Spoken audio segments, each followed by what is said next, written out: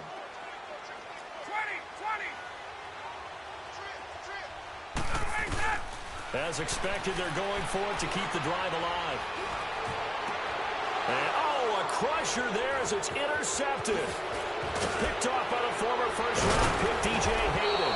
And this return is going to be halted right around the 28-yard line.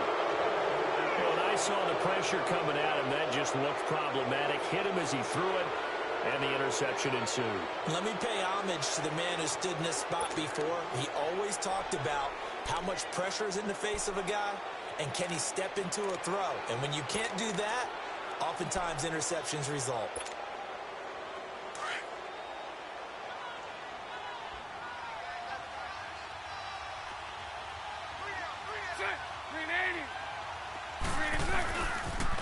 The pitch to Fournette. And he went backwards. He'll be down at the 30. And now a timeout defensively by the Falcons, as they'll talk things over prior to this upcoming 2nd down play. A loss of a yard there to start out. That leads to a 2nd and 11.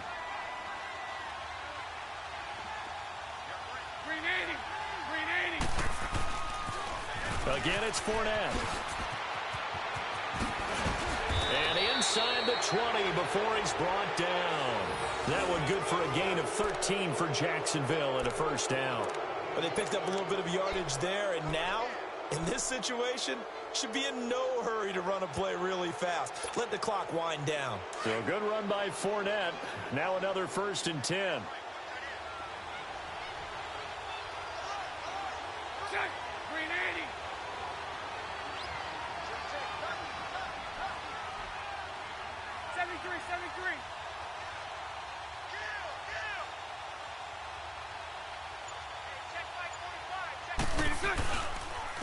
They'll run with Fournette.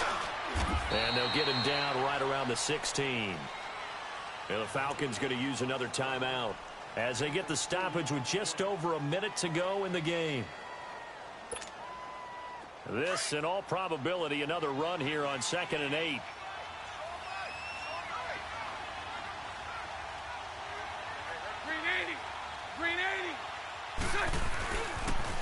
They'll toss it to Fournette.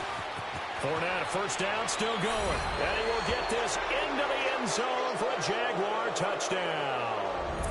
A great play there. His 2nd touchdown of the afternoon. And the Jags take advantage of field position on the turnover to cash this one in. Extra point tacked on by Lambeau. And the decision to just kick the extra point winds up successful.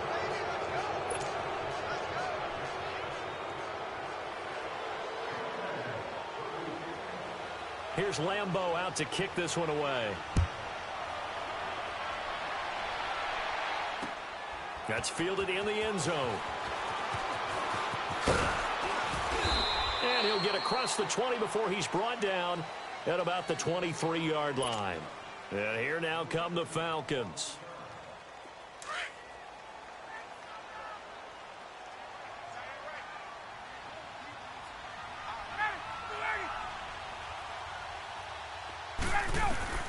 Trying to shake off the interception from the last drive. He'll look to throw. And it's a short one here, complete to the tight end. And he'll get to the 29-yard line, brought down there. A gain of 6 there on 1st. On 2nd down, here's Ryan. Throwing for his running back, and he's got him complete. And he'll get it up near the 35, right at the 34 here. Just 4 yards on the pickup, but that's good enough to extend the drive. Now Ryan on 1st down. It's a short one here, complete to his tight end. And he'll get it out near the 40 to the 39. 5 yards on the catch there, brings up 2nd down. They'll run it now out of the gun. And he'll be taken down at the 46-yard line. Call it a gain of 7, and it gets him a new set of downs. They're making it look easy out there. Another 1st down. So far on this drive, let me do this little bit of math here. 4 plays, 3 first downs? That's a pretty good recipe for success. Well, Charles, it's great to win at home in the NFL. When you win on the road, it's a little extra special, isn't it? It is, because, let's face it, in most cases, you're not expected to go on the road and win in the National Football League. It just doesn't usually compute. So to get out there, get that done, and then head back to your city with one in the victory column, oh, that's a fantastic feeling. So that'll just about do it for Charles Davis. I'm Brandon Gaudin. You've been watching the NFL on EA Sports. For more, log on to easports.com. With that, we say so long, everybody.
What's up, gang? Let me go secure for the game right quick. Hey, what's up, gang? I got it. I think it's my fault.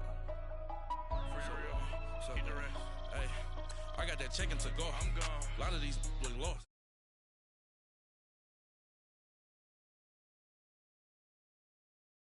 Sauce. Good drip. Good drip. But she love you, don't cut your... Reynolds Da Vinci is white. Limited Louis, that's light. Rape in the city, that's light. LED, look at the light. We the ones don't like. But you look too light. Why even play with your life? Bank account looking like yikes. I went from filling out kites to putting it in my block. Blue Gucci sweater is drill. Somebody give me a... These ain't like the cops. Gossiping more than a... In jail I had... I make you cut off the... Think that I made it, they can't be my friends, so they wanna be ops.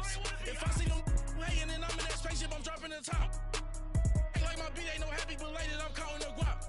Who gave you a voice? Who told you your thoughts count? GPS straight to the money. I put my big homie up the big Mickey Mouse. You posted your at 12 and 8 that night, she had my all over the mansion. Can't sit on my house. I got that check-in to golf. A lot of these look lost. They broke, they think it's my fault.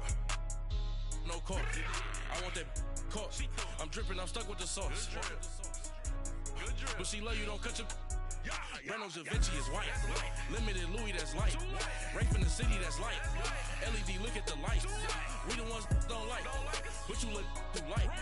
Why even play with your life? Bank account looking like yikes. With me, boy. Your hands in your fingers. Your ears with get back, watch you turn to a singer. Get to fighting like this Jerry Springer. All of my at the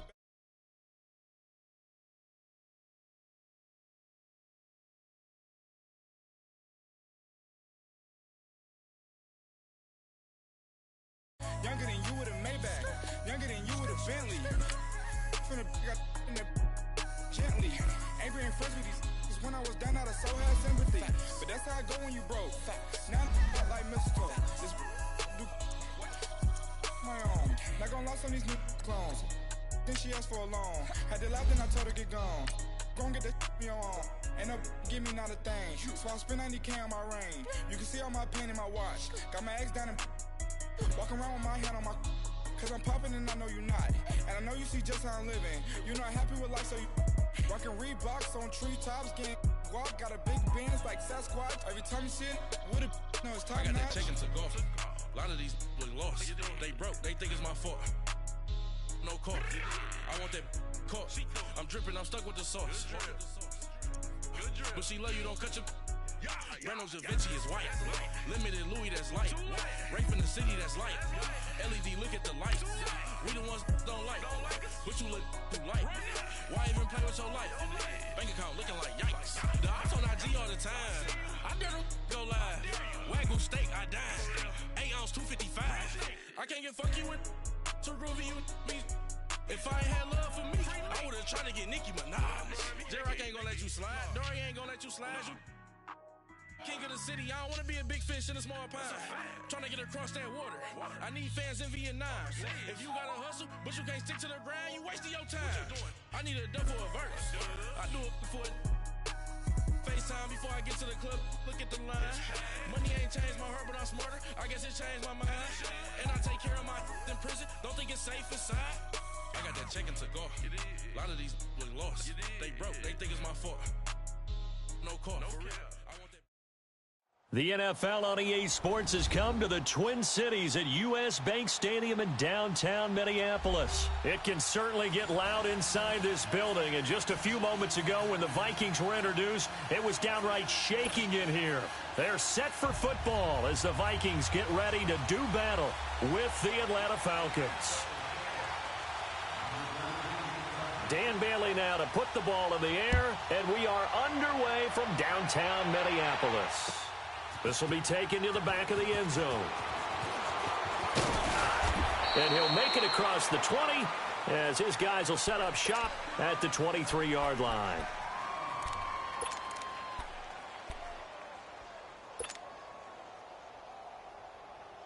Hey, let's go.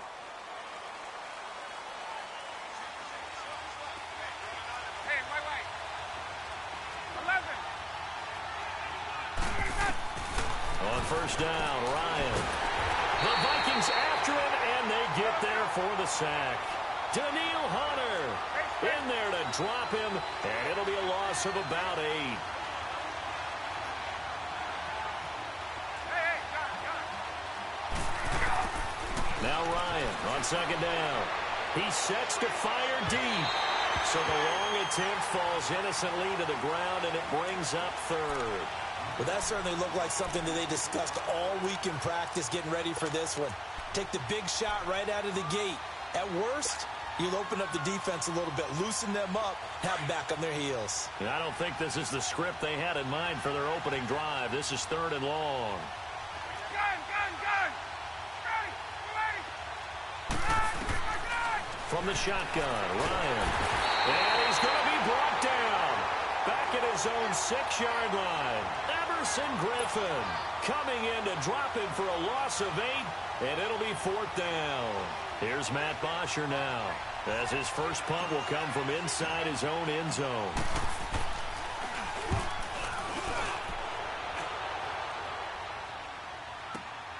Sherrills to return it. A good return there, call it 13 yards. And the Vikings will take over here first and 10.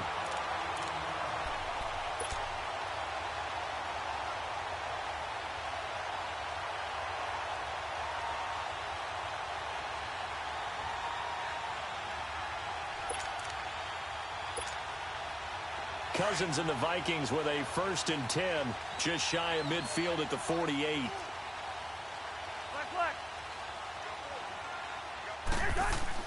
On first and 10, Cousins. And he'll find Thielen on the right side. And he'll take it down shy of the 45 at the 46. A gain of 6 there on first.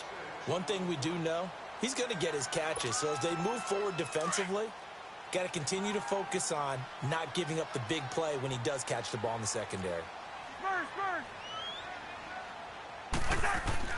Cousins now on second down. Dancing to his left.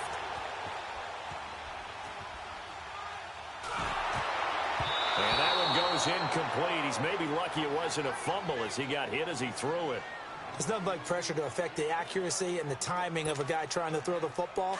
And on that play, they ended up flushing him to his left, contacted him as he's trying to throw the football, and that led to the incompletion. Now our first carry for Latavius Murray. And not even back to the line of scrimmage this time as they're on him quickly once more. This will be a 2-yard loss on the play. And that's going to make it 4th down.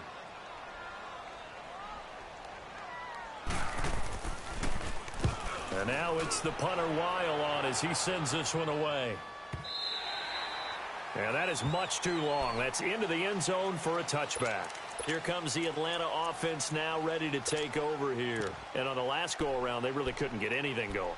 They had to punt from deep inside their own territory, which means you're going to lose the field position battle as a general rule. What they're looking for now is a little more consistency, move the ball at least a few times on offense, get a couple of first downs, and hopefully flip the field. Yeah, just something to build off of. That's what they're looking for here. Ryan. And he can't escape the pressure. Ryan goes down. Everson Griffin in there to get him his 2nd sack now of the afternoon. On 2nd down, Ryan. He completes it to Julio Jones. And he'll be out of bounds right at the 40. A good pickup there, 26 yards. I know that's their first connection in this game, but you and I both know that Julio Jones is without a doubt his quarterback's favorite target. Oh, yeah, Matt Ryan loves this guy, and who wouldn't? Yeah, and the reason that he's that is because of his dependability. And quarterbacks have to have that from their receivers, meaning they know where they're going to be when they're running certain routes. They don't break them on them. They don't change them up and do their own freelance stuff and put their quarterbacks in bad situations. Matt Ryan has ultimate trust in Julio Jones.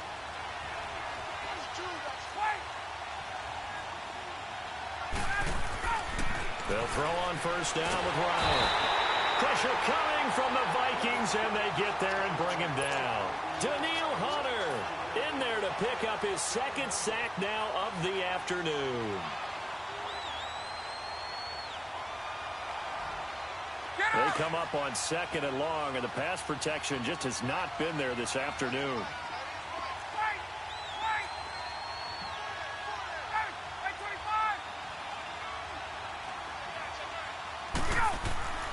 To throw is Ryan.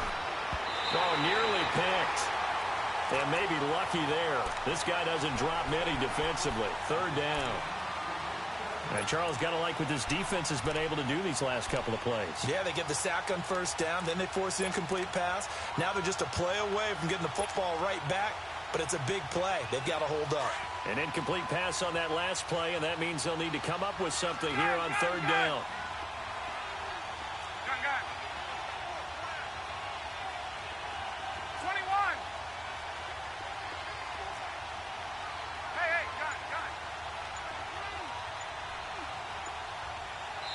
Now with the play clock about to expire, we get a whistle and a timeout. They'll have 2 remaining as we step aside here in this 1st quarter.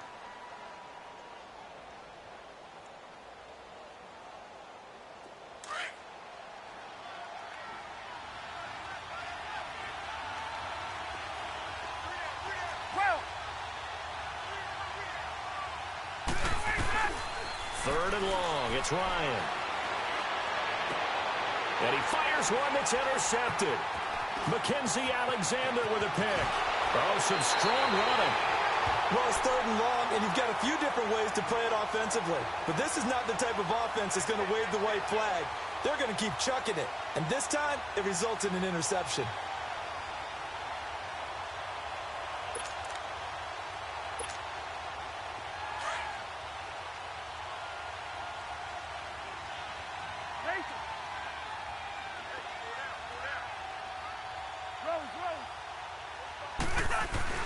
Following the interception, Cousins buying time to his left.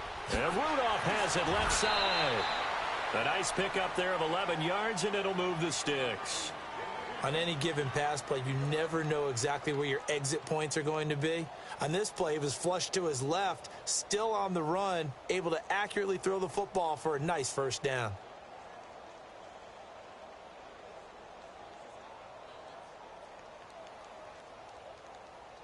First red zone chance now for the Vikings. It's 1st and 10 at the 14. We're going. Let's go.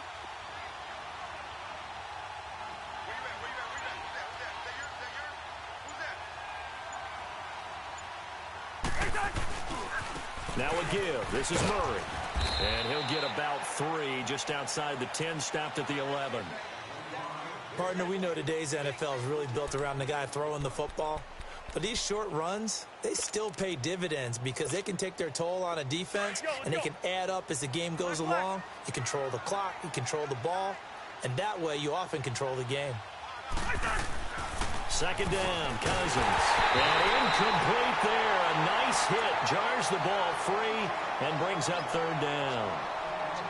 It is tough to complete passes against zone defenses. The windows that you see open, they shrink pretty rapidly. How about being able to hit a moving target against a zone before the next guy can get there and make a play on the ball? Not easy for any quarterback, no matter the situation. And there, the defense won the battle. And he can't hang on to it. Nearly picked. He's known for his hands defensively, but instead it just brings up fourth down.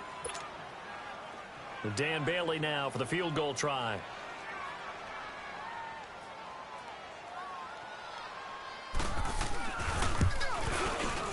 And Bailey able to knock it through. And the Vikings have a 3-0 lead. So a good kick there, and they put the bow tie on it with 3 points. And let's face it, everybody wants a touchdown. We know that. But in the NFL, defenses are awfully good. You're not going to score each and every time. Be able to knock the ball through the post and take the throw. By the way, I said bow tie. I meant just bow. Not the tie, but yeah. Either way. You got it. I just went right past it. Now the Falcons offense gets ready to head back onto the field. It's been an awfully slow start for them. This is their 3rd possession. They don't have a first down yet. So that means they have to change up what they're doing, and for some teams, it's a change in tempo, usually moving it to more up-tempo type of an offense just to try and change their fortunes right now. What they've been doing so far isn't working. Maybe they'll do that. Swings it out to the flat for Freeman. And he's brought down, getting this one up to about the 35. The drive starting with a first down, 11 yards on that pickup. A nice little nifty play for him there. That's the ability to read a defense and utilize players that don't often get picked up in coverage easily. And I'm talking about being able to use the backside of the backfield. Because I know that when I used to cover, hey, we got a bike. Oh, he just snuck out there, and they just got a nice first down there. What do we love to say? Get those backs into space, right? And they were able to do that there. Nice pickup on first down. Throwing on first down, but this one winds up to be incomplete. Here's 2nd and 10 now from the 35. Hey, let's go.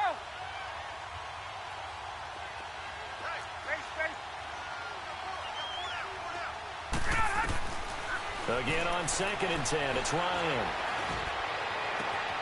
This one complete to Mohamed Sanu. And they've got it well across midfield down to the 40 before it's all said and done. A really nice gain of 25 yards.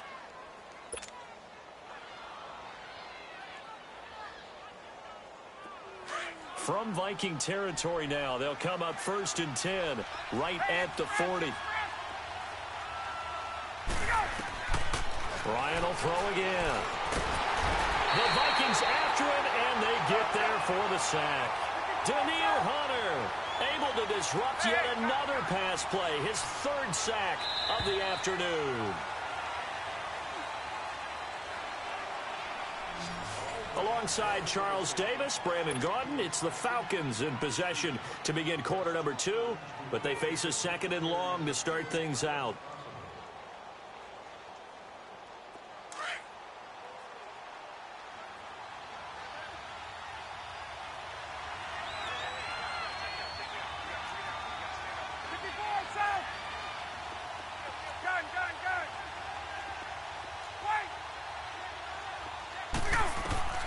Ryan.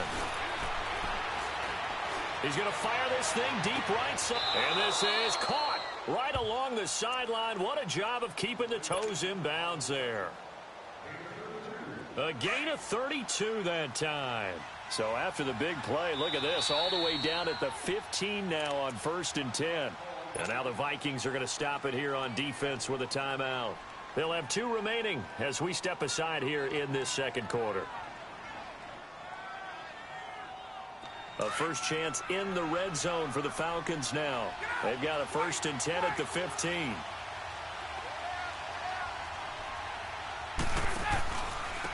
Now Ryan going to give it to Freeman. And they corral him just a couple yards shy of the end zone. Another nice gain, 13 yards that time, and another first down. Some big plays in the passing game on this drive, and here's one out of the running game. So the passing game loosening things up. Now there's room to roam.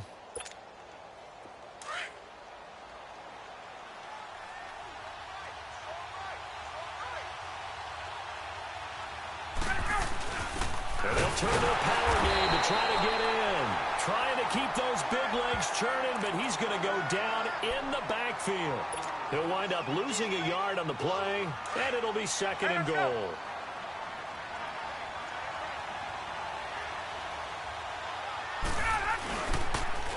They'll look to run with Freeman. And just a short gain that time as they're able to get him down. They give him 2 yards officially, and now it'll be third and goal.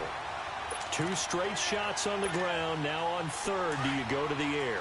I think the possibility exists, and if you're doing it, you're probably going play action since you ran it twice.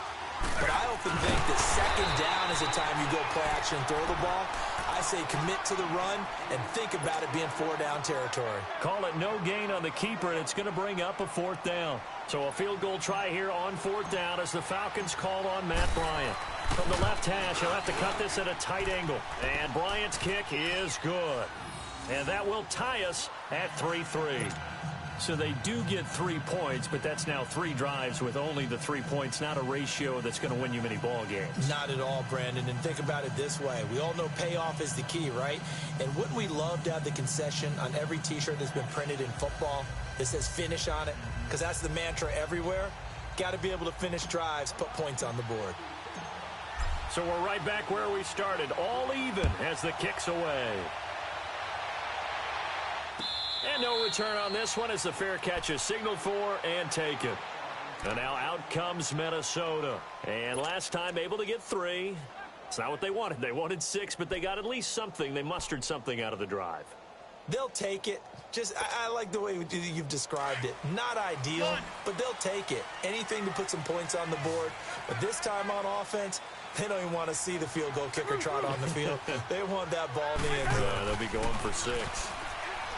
Cousins to throw it. Escaping the pressure right. And it's intercepted. Picked up by Deion Jones, the linebacker. And they'll start with great field position at the 41-yard line. Well, I get what he was trying to do. He was moving to his right and trying to shift the coverage, but instead he shifted the coverage also to the right and threw right into it for an interception. After the interception, here's Ryan. Pressure coming from the Vikings, and they get there and bring him down.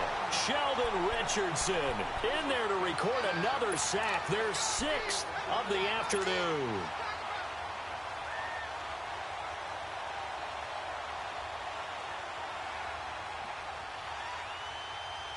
They come up on 2nd and long, and the pass protection just has not been there this afternoon.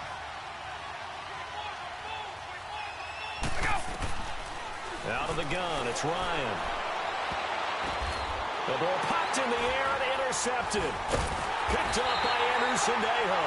And this return is going to be halted right around the 28-yard line. This interception will go on the record of the quarterback. But as a receiver, you've got to understand where you are in the field. Middle portion, you know it's going to come in hot. Square your body to the quarterback and be ready to make the catch. Cousins and the Vikings with a 1st and 10 at their own 28-yard line.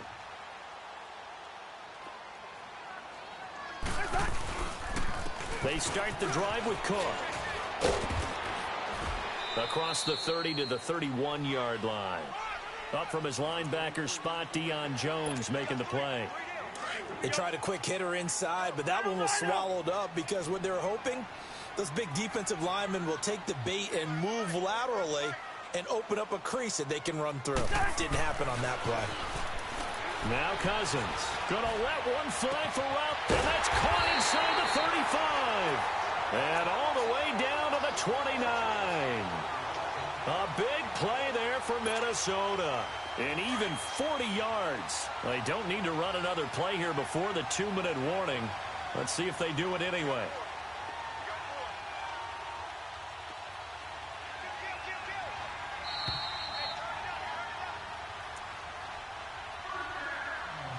2 minutes to play in a tightly contested first half.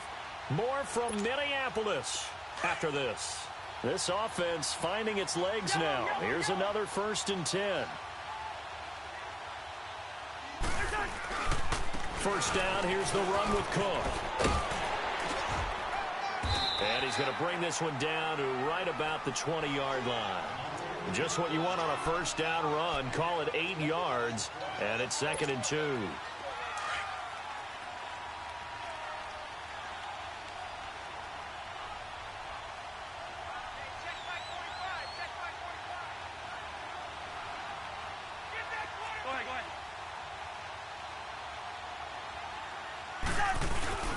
On 2nd down, Cook.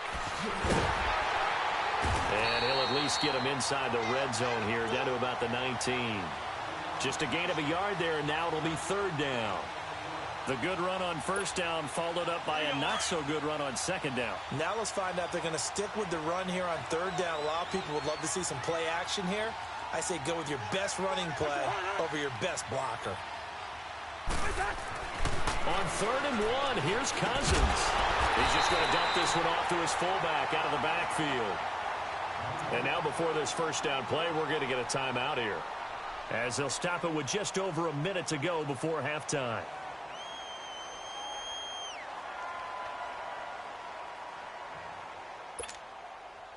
Let's go.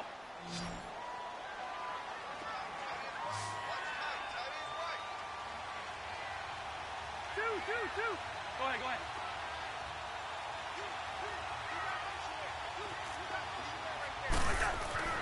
First down, here's Cousins. And it pops free. The collision there jarred the ball loose and brings up 2nd down. Anytime a defense can sit back in a zone like that, it tends to create a lot of congestion in the middle of the field. Makes it very hard to slot one in. Looked like I-4 at rush hour in your hometown of Orlando, Florida. An absolute mess. An incomplete pass on 1st down. That leads to a 2nd and 10. Wide. Move.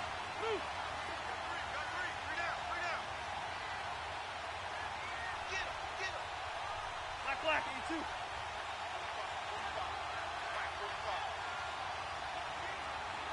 Line out. Cousins now. Now that'll be tipped and intercepted. Picked up by Deion Jones, the linebacker. And now we're going to get a timeout here called by the defense, as they get the stoppage with a little over 50 seconds to go in the first half.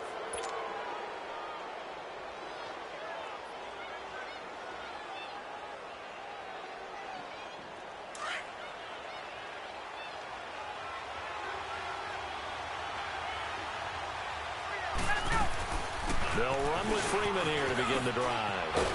And he works it across the 25 before being tackled. Right off the bat, it's a first down to start the drive, 12 yards. The Falcons going to use the 2nd of their timeouts as the clock stops here with 46 seconds remaining in the first half.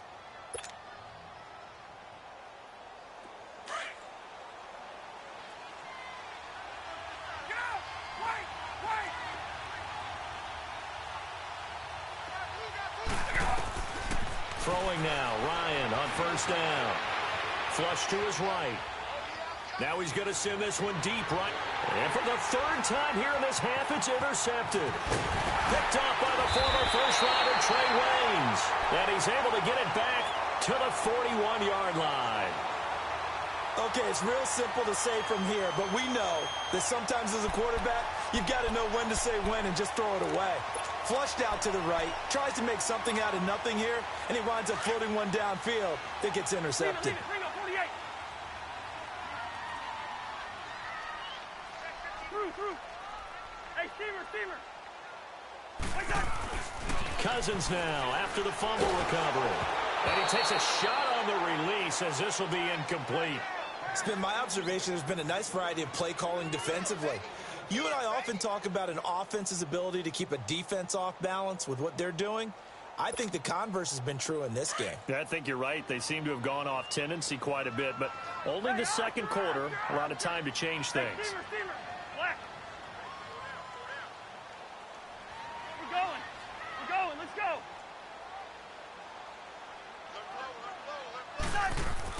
A second down throw for Cousins. Gonna let one fly for Rupp. Got a man, it's caught inside the 10. And he gets it all the way down inside the 10 and mark him at the 5. That one goes for 36 yards. Yellow, yellow, yellow. Yellow. Rhino, Rhino. To throw, Cousins. And for the third time here in this half, it's intercepted. Picked off inside the 5. And his guys have got it back at the closing stages of the first half.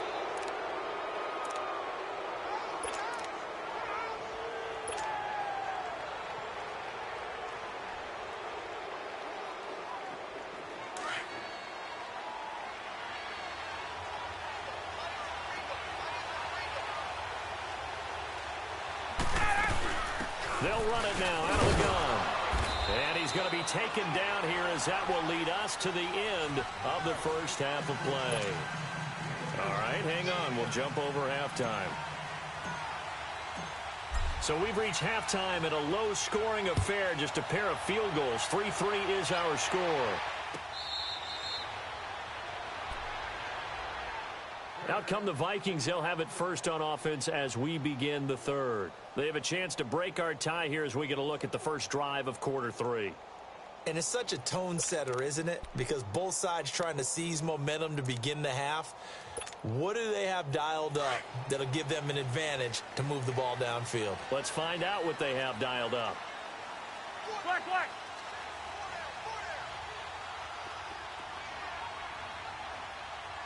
Yellow, yellow. It's in there. Yellow, yellow. Yellow, yellow. Cousins on first down.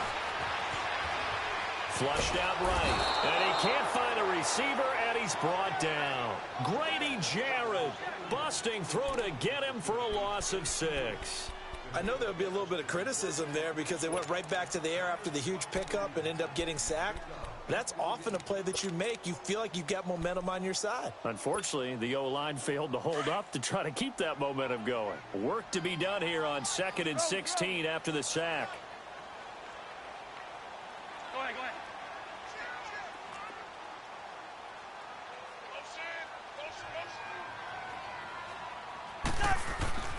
Cousins. And he's going to go down again. Vic Beasley in there to drop him, and sacks on first and second downs are going to lead to a 3rd and long.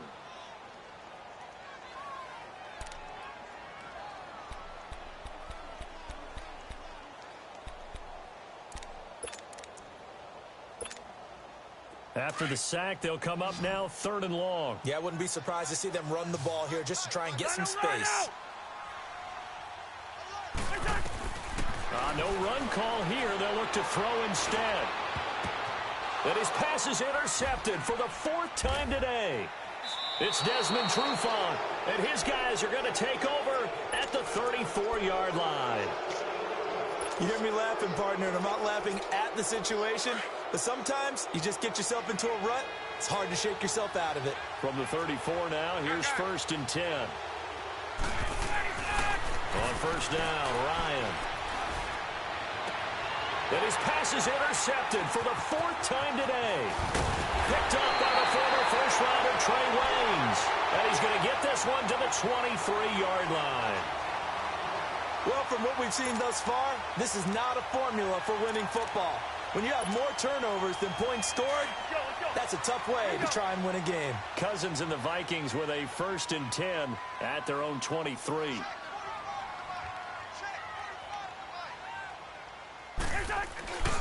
Trying to fire up that running game with Dalvin Cook. And that play going absolutely nowhere as he's belted before he could get out of the backfield. I don't think any of us were surprised that they decided to start this drive on the ground after the last 2 drives ended in interceptions. Unfortunately, though, not a lot going on that first play. Yeah, I think the anticipation was felt also by the defense. Now a 2nd down throw for Cousins. And he's going to drop this off to his fullback. And this one will go to the 28-yard line. They'll give him 8 on the play, and that'll lead here to a 3rd down.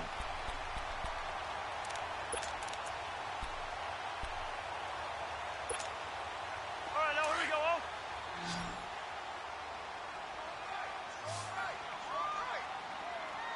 Black, 82. Move, move. Hey, switch. Yellow. Now Cousins. And he's got Kyle Rudolph. And he slips up past the 45 before being tackled. They call it a gain of 19, and it moves the chains. Cousins now just 7 of 16 passing thus far, but he's got a 1st and 10.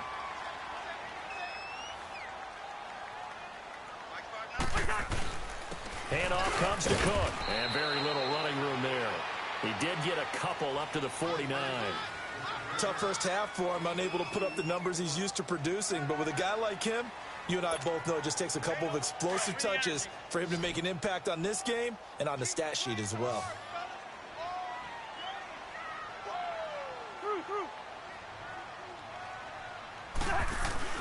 Cousins now on 2nd down. Blitz coming, and down he goes. Vic Beasley in there to get him his 2nd sack now of the afternoon. We are seeing 2 really confident defenses imposing their will on these offenses in this game. Yeah, absolutely, going toe for toe. Just curious if one of these offenses can wake up a little bit. Is there any way they can find something that can pop, something big to knock them back on their heels? Hey, we're good. 3rd and long for Cousins. Looking deep downfield. This is caught inside the 15. And he takes this thing way down into Atlanta territory. They're able to convert on 3rd down, and that sets up a 1st and goal. So they've been in the red zone 3 times, and it's yielded just 3 points. Can they find the end zone here on 2nd and goal?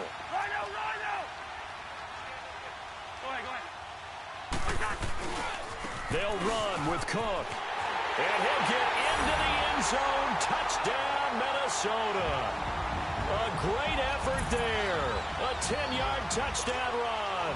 And the Vikings are able to strike for 6.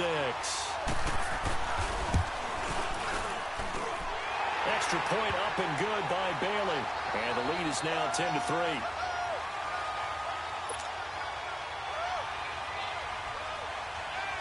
Bailey now to kick this one away.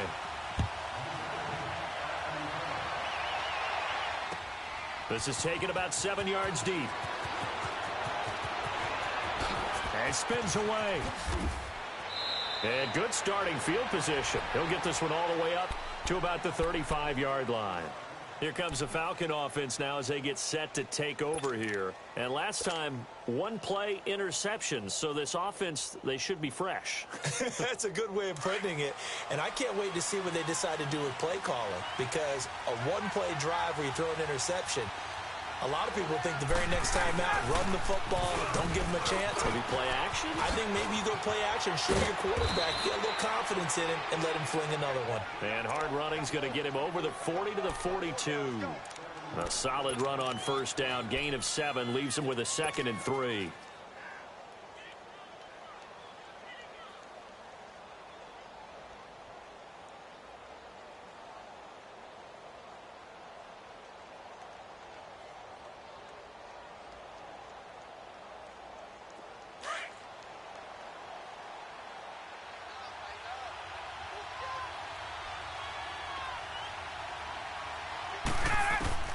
Now Ryan on 2nd down. The Vikings after him, and they get there for the sack. Daniil Hunter. Who else? He's in there for his 4th sack of the afternoon.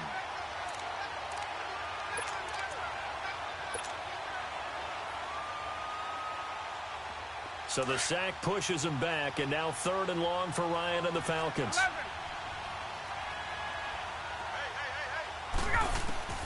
Now it's Ryan. And that one drops incomplete as he got popped as he was throwing it.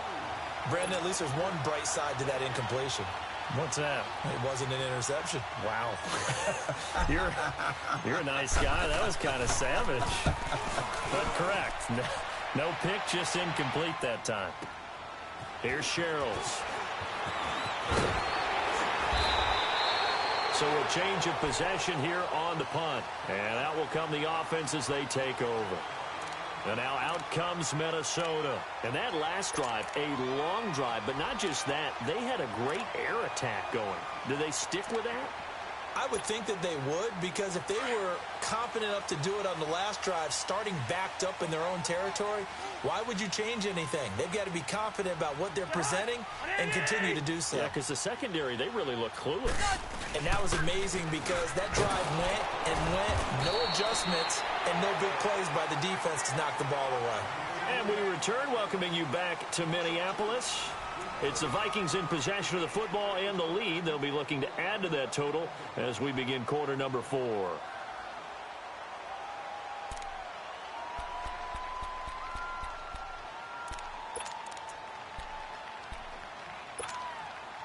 So the opening play of the drive goes backwards. Now they'll come up on 2nd and 12.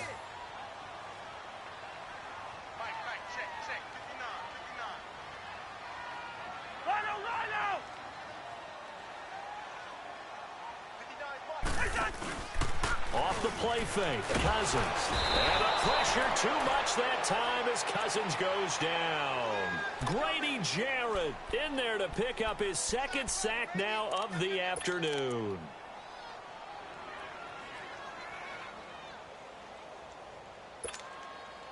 Cousins with work to do after the sack as he brings his guys up on a 3rd and long.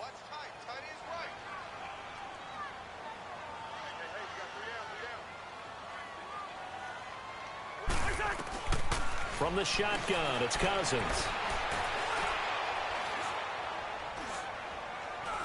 Now he'll let it go deep over the middle. And look at this. They get the turnover they needed. It's intercepted. Picked up by DeMonte Casey. And the return here is stopped at the 35-yard line. The interception woes, they just continue to mount. He's thrown 5 picks. At this point, you got to be thinking, is it something between the ears? I think a confidence hit does occur once you start getting those numbers up there a little bit. But as you and I both know, it's not always just one guy's fault. Maybe some... And he'll be hit from behind and taken down.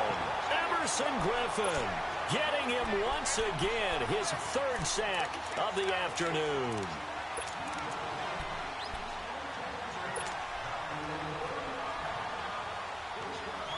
And they need to work to at least get some of this yardage back after the sack. 2nd and 19. Ryan. Oh, the ball comes out on the hit, but they'll say it's incomplete. We've seen this quite a few times in this game. Offensive line unable to keep leverage, unable to keep people away, facing a lot of pressure. Fortunate just to get rid of it. One of the reasons they're down is that inability, though, to stop the pressure. We saw another example of it there. The Falcons on 3rd down. Not good. 0 for 4 thus far. This will be 3rd and 19. Now Ryan. Looking downfield for Jones. And he's got his star receiver. It's Jones for the Falcon touchdown. Julio Jones, 44 yards. And the Falcons are an extra point away from tying the football game.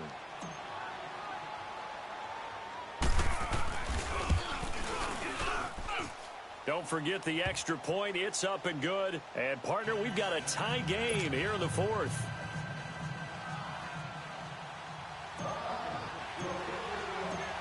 Set to go now with the kickoff. These two teams all even again as we continue in this wild 4th quarter. And now out comes Minnesota.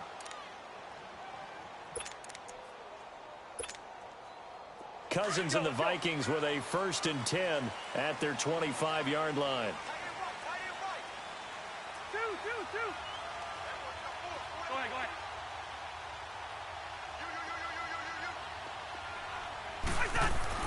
Trying to shake off the interception. He'll look to throw. Throwing the out route incomplete. It's Cook. A gain of 11 to kick off the drive, and it's a quick first down. And we see another pitch and catch there to the running back. This position just continues to evolve. They become just as critical to the passing attack as a lot of receivers, tight ends, because their ability to make people miss in the open field can really generate big plays for an offense. A first down throw for Cousins. Throw left side on target to Thielen. A good pickup there, 26 yards. Well, they had held him pretty well in check, but if you recall back in the first quarter, you said they needed to avoid the big play. He finally gets loose. And the thing about it, it doesn't have to be a bunch of big plays. Sometimes one big play can be enough. That's why it's tough to deal with a guy like that. On the carry, it's Cook. And a short gain there down to the 37-yard line. On the tackle that time, Bruce Irvin. Seems pretty obvious defensively a key was stopping the run game. How have they done it so successfully? To me, it seems that these guys really did a nice job of paying attention during the scouting report meeting. And you know, Brandon, when they do those, they talk about the top plays that these guys like to run. The best runs for the top running back, those are the ones you focus on and want to take away. And they've done that pretty successfully in this game. Forced out to his left. Now he'll throw deep left side. And the hit jarred it loose. It's incomplete. We've seen good cover skills on display throughout this game, really from both teams. And there's another nice example there of them making it difficult to complete a pass. One of the bigger plays in the game thus far. The crowd getting into it as we come up on a big third down.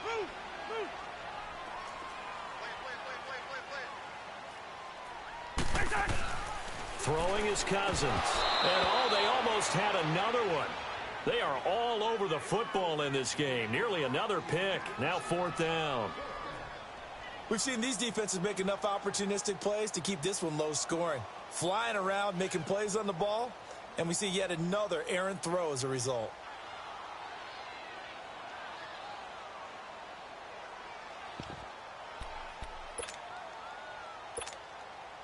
Tie game, fourth quarter, and they're going for this thing on fourth down. Rhino! Left. Hey, flipper!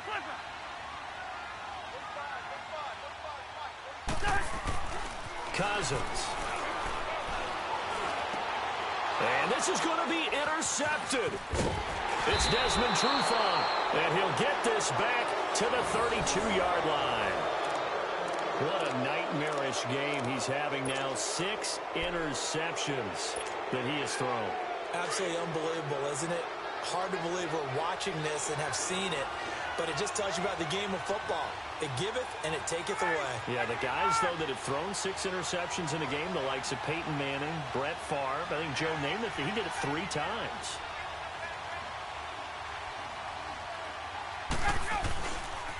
This is Freeman on 1st and 10. Not much there. Maybe a couple up to the 35. They tried a quick hitter inside, but that one was swallowed up because what they're hoping, those big defensive linemen will take the bait and move laterally and open up a crease that they can run through. Didn't happen on that play. Hey, let's go. Hey, got it.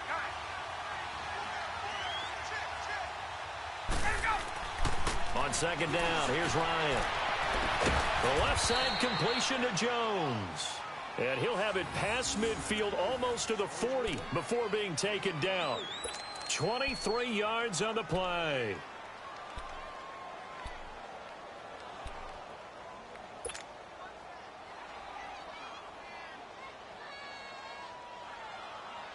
Ryan now 5 straight completions here in this second half. 1st and 10. Ryan on the handoff. It's Freeman. And he's going to take it down to about the 35 here. It's a 7-yard carry to set them up with a 2nd and 3.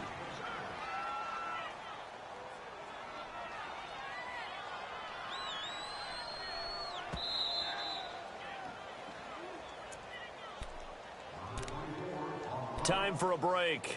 We'll come back and see how it all shakes out after this.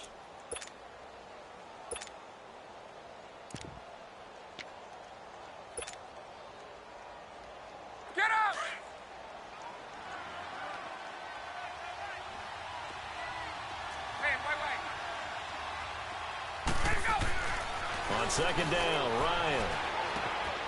And finding the tight end, Hooper.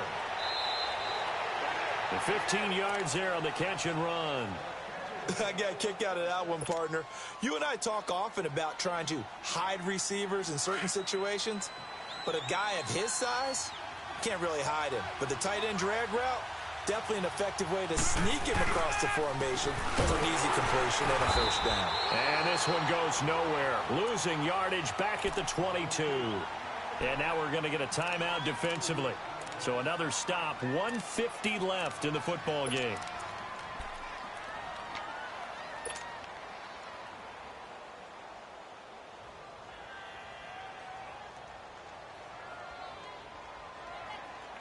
A rare misstep on that last play because the drive has been strong, but now it's 2nd and 12.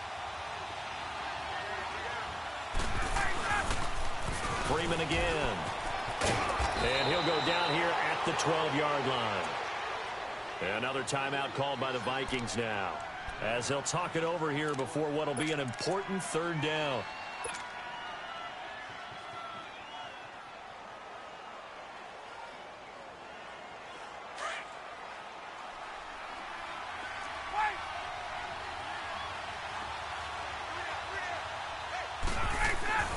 Now Ryan. He finds Coleman. And he has the first down before he's tackled at the 5. They're able to convert on 3rd down, and that sets up a 1st and goal.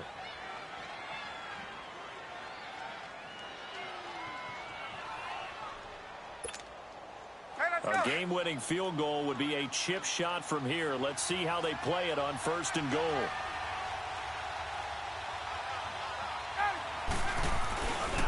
They'll run here with Freeman. And he will take it in for a Falcon touchdown. Devontae Freeman, a 5-yard touchdown run. And the Falcons have broken our tie. Hey, that score deserves our respect, deserves our excitement. But I'm looking at the clock, and I'm thinking there's a long way to go in this one. Ideally, they would have liked to milk a little bit more time off. Now, on the other sideline, you start to get the crew together and say, this is what we practiced the 2-minute drill for, right? Yeah, you hope you've been in that situation before, and if you haven't, you just have the confidence, hey, let's go down there and get this thing done. But, boy, that's a big score right there to give them the advantage.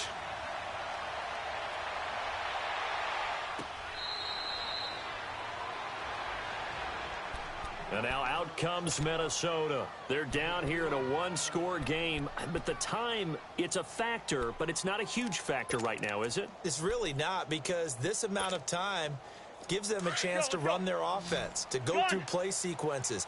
And this is what they work on every week in practice, usually on a Friday. They go over this type of a situation, late-game situation. What are we going to do when we have the opportunity? They've called these plays a bunch of times. Now's their chance to execute them. Well, they have the opportunity, and he can't get a throw away. He's taken down. Tech McKinley in there to take him down, and the clock will roll. Brandon, I think you understand the type of afternoon this offensive line is having. It is a long one for them. Long for you to spend it with me. Long for them trying to block those guys. They've given up a whole lot of sacks, and the speed and quickness of that defensive line is eating them alive. And he'll get to the 29-yard line, brought down there. They'll wind up getting 10 back as that sets them up for 3rd down. They'll get to the line here, but remember, it's also 3rd down. We're going, let's go. Zebra. He's back to throw. Escaping the pressure right. He's going to let it fly. And that's caught inside the 35. Cousins finding Diggs on a big one. And even 40 yards. And at this stage, down in the second half, looks like they just wanted to find a way to get it in the hands of their playmaker, and they did. I think you're exactly right. I don't think the coordinator's looking at his play sheet and trying to figure out which play will work well. He's trying to figure out how to get the ball to the playmaker that you just described. Looking down at that sheet, you find people plays, not necessarily X's and O's, and that's exactly what they did there. Rhino! John. They'll look to throw. This is caught.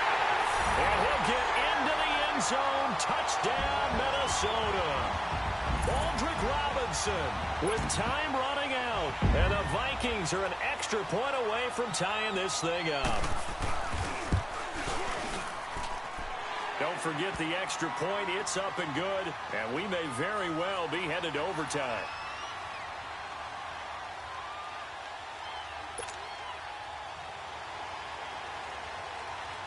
Set to go now with the kickoff. These two teams all even again as we continue in this wild fourth quarter. This is taken about 7 yards deep. And with time a factor here late, he'll just take a knee and they'll put it out to the 25. Here are the Falcons as their offense heads back onto the field. They have a little bit of time here to get into field goal range. Not much. In a tie game, you don't want to do anything crazy, right? I agree with you on that one. Risk reward, okay? If you go for it, what is the absolute reward on this? But the risk is probably greater. Run the clock out, get to overtime, and try and win it there. All right, we'll see if they do just that. And he can't get a throw off. He's taken down. What a huge play at this point in the game. Now a final chance to stop it here as a timeout comes in with 10 seconds left in the game. Got to assume this defense will be charging again here. It's 2nd and 15. Ryan to throw. Oh, the pressure too great, and he goes down once more. And a timeout comes in. The whistles blow with 3 seconds remaining. So, Brandon, we've sat in with a lot of coaches, and when they talk about things they want to accomplish offensively, I'm not sure that sack and sack are on their play sheet. So the sack pushes him back, and now 3rd and long for Ryan and the Falcons.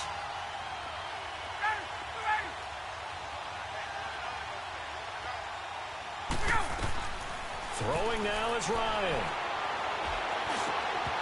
And this is going to be incomplete. And here in overtime, if the team that receives the ball scores a touchdown, it's over. If they don't, we can still have some more football. That's exactly right. If they go down and kick a field goal, the other team gets a possession to either match it or score a touchdown to win the ball game. If both teams kick field goals, the next team to score wins. But if the receiving team throws a pick six or fumbles the ball and it gets picked up by the defense and they score, the game is over at that point. This will be taken to the back of the end zone. And he'll wind up about 4 yards shy of where he would have been if he had taken a knee, as they'll start at the 21-yard line. So out come the Falcons now, set for their first drive here in overtime. And this is where the crowd can really become a factor. They've had to battle it all day, but I know what you're saying. In overtime, that gets doubled, doesn't it? At least, because now the crowd really wants to be involved and help their team. And that first drive can dictate the whole thing, because they know if this team takes it downfield and scores a touchdown, it's game over. It's been loud in here so far. Nice way to start the drive, a gain of 12 and a first down. Well, how many times do we say in this game is speed kills, and it does it in so many different ways. In this case, you got a back who's quick and shifty, can make moves, make people miss, but also gets to and through a hole before it can close down. That's some of the benefits of that speed, not just outrunning people in the secondary, and that led to a really nice game.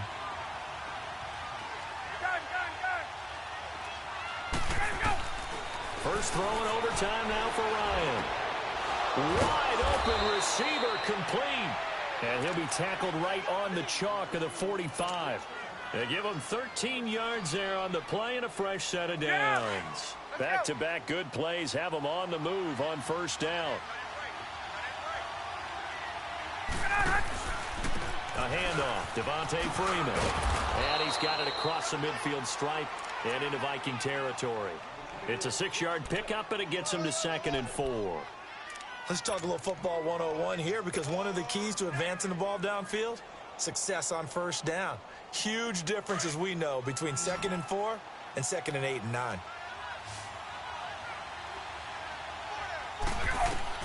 Looking to throw on 2nd down. Ryan. And incomplete there. A nice hit. Jars the ball free and brings up 3rd down. The beauty of being able to play a zone defense, when you can sit back and see the ball coming out of the quarterback's hands, guess what? Creates a lot of confusion, kind of a muddle in the middle of the field where you can go make a play on the football. It's 3rd and 4. Big play here, trying to keep this opening drive of overtime alive. Tuesday. Let's go. From the gun, it's Ryan. Trying to lay one up deep. This is caught inside the 15. Touchdown, Falcons. Now, partner, a great game that we got to see and making it extra special. Not only did I get 4 quarters with you in this one, I got some overtime, a little whipped cream on top. Look at you, trying to make this whole thing palatable. I just want you to pay for my meal later. You really just wanted 4 quarters what you wanted, but how much fun was that? We had that type of a game where we got us to overtime, and then we get the dramatic ending to finish things off as well. What a game. So that'll do it for us. For Charles Davis and all our crew, I'm Brandon Gaudin. You've been watching the NFL on EA Sports. From Minneapolis, so long, everybody.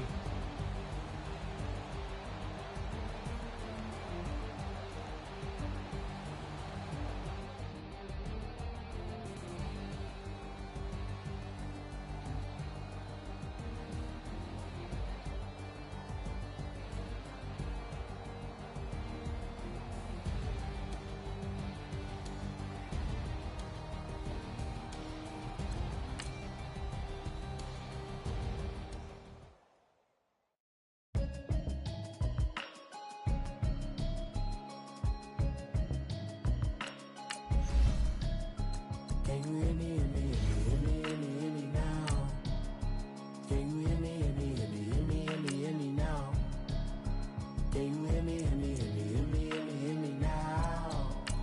Can you hear me, hear me, hear me, hear me, hear me, hear me now?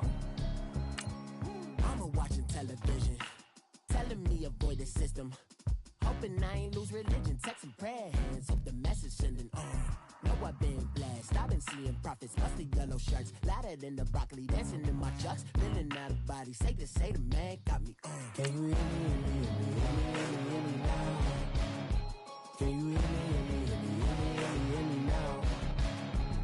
you hear me, hear me, hear me, hear me, hear me, hear me now? Can you hear me, hear me, hear me, hear me, hear me, hear me now? Can you hear me, hear me, hear me, hear me, hear me, hear me now? All in my system, been the one I'm kissing. Why might extensions now to look like expeditions on? Man, it's too loud. Hear me in your city, cause when I start spitting too much drive, need some power steering, cruising to a better vision, y'all. Can you hear me, hear me, hear me, hear me, hear me, hear me now? Can you hear me, hear me, hear me, hear me, hear me, hear me now? Can you hear me, hear me, hear me, hear me, hear me, hear me now? Can you hear me, hear me, hear me, hear me, hear me, hear me now? Mama, dirty the roads that I've... EA Sports coverage of the NFL takes us to the architectural wonder that is the Mercedes-Benz Stadium in downtown Atlanta. A moment ago, here was the scene. The Falcons coming out from their tunnel to the roar of all the folks here in Atlanta. We're ready for football as these Falcons get set to match up with the Philadelphia Eagles.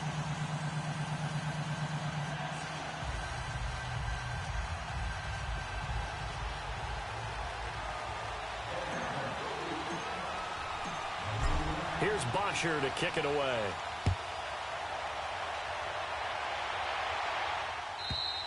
And this will be a touchback as that sails over the end line.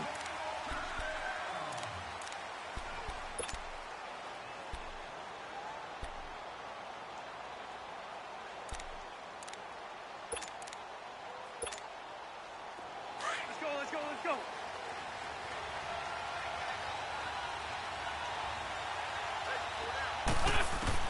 On 1st and 10, here's Wentz. Oh, he's going to take a shot right into a double team, and it's intercepted. Ricardo Allen with a pick. And a return out shy of midfield to the 46-yard line. Certainly not how they envisioned ending their opening drive here in the first quarter. Too many ones in this play. First quarter, first drive, first interception thrown. And that last one, that hurts.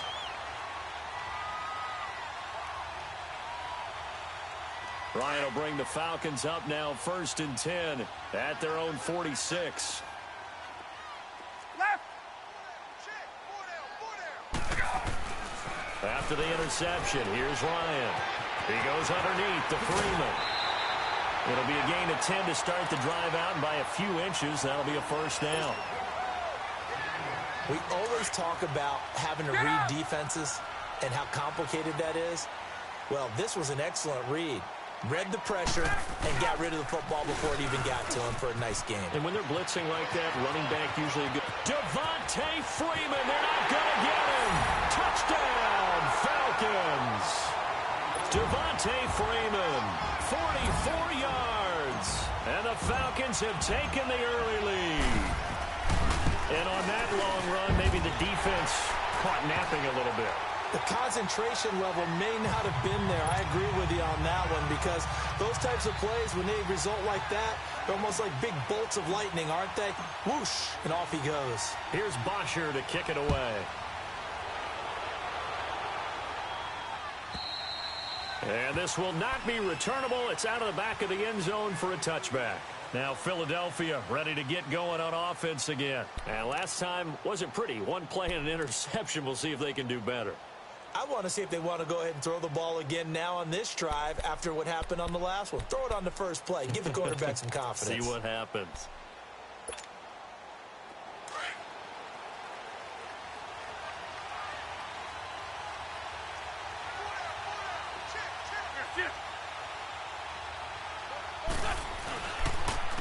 Now it's the Boise State alone. Jay. And he'll wind up losing yardage here back at the 21-yard line. That's going to go as a loss of 4, and it'll be second down.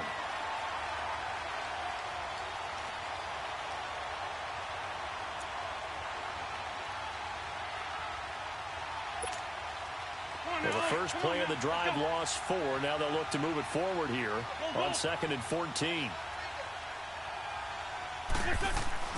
On second down, here's Wentz. Drops it off to Ajayi. And able to break one tackle, but then quickly brought down. But a nice little gain.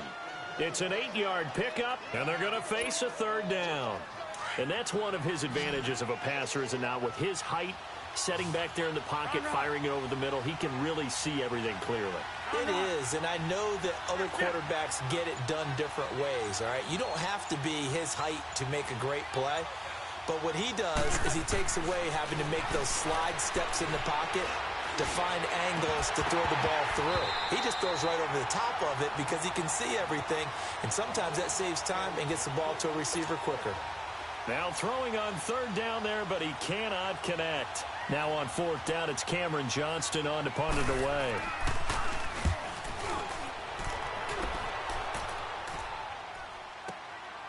Taking it about the 16.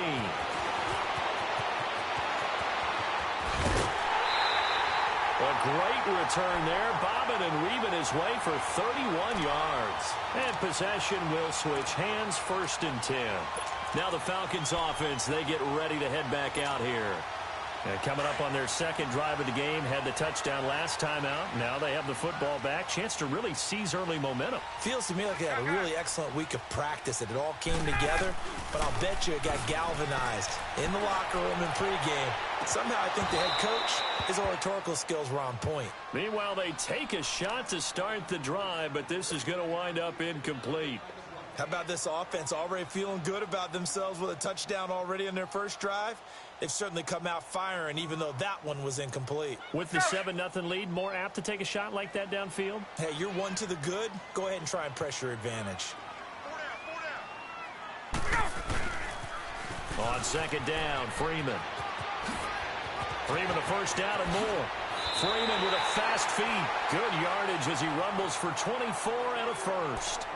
Well, they're making a real first-quarter statement with a run game, no doubt. For those who remember old-school football, running it, establishing things, seeing backs find holes, get through them, they've got to like what they're seeing from this unit so far. Right now, they've decided to, as you said, establish the run game, and they've been successful doing it. Now here's a pass on first down that's knocked away and incomplete. It's always a battle. Who's going to win on first down, the offense or the defense? Let's face it, if you've got the ball, 4 yards or more on first down is what you're aiming for. They tried to throw for it there. Nice effort to knock that one away and bring up second down.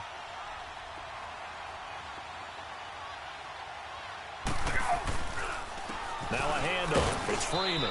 And he's going to be met at the line of scrimmage and taken down. Tackle made there by Jordan Hicks. All right, quick observation, Brandon, because early on in this game, I'm seeing linebackers playing with their noses close to the line of scrimmage. And my guess is the wheels are turning on that other sideline. As a play caller, you're filing that away right now, aren't you? Yeah, you're trying to find that opportunity later on when you can play action them or stick something to them between the second and the third level. On third down, Ryan. He rifles one that's intercepted. Picked up by the linebacker, Jordan Hicks. And a big turnover there as his guys will get the football back. Offensively, when you see cover two, the thought has to go through the quarterback's head. Drive the football when making throws. It's not just the deep guys covering. It's the guys underneath you have to be careful of. Drive your throw. Otherwise, you see what results? Interceptions. They'll begin the drive with Ajayi. And not much there at all. He's up only to about the 16-yard line. Just a yard on the first down carry, so it's 2nd and 9. They tried a quick hitter inside, but that one was swallowed up because what they're hoping, those big defensive linemen will take the bait and move laterally and open up a crease that they can run through. Didn't happen on that play. Play action. Now Wentz. The connection here with Nelson Aguilar. And up to the 35 before they're able to knock him down. First catch for him on the afternoon, and it results in a first down. Ball up to the 35 now as they come up on 1st and 10.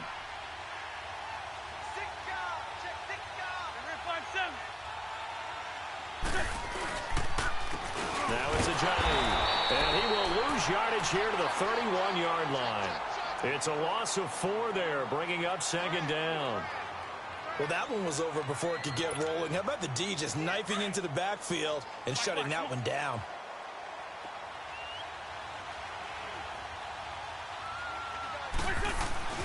Wentz to throw on 2nd down.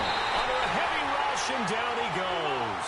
Tack McKinley in there to bring him down for a loss of 7. Now, that was just absolute perfect man coverage. Nowhere for them to go with the football. Led to a sack. And that's really difficult to do in today's NFL with all these gazelles running around that you're trying to cover in the secondary. On 3rd and long, it's Wentz. He's going to look deep down. Oh, this is taken in. It's complete.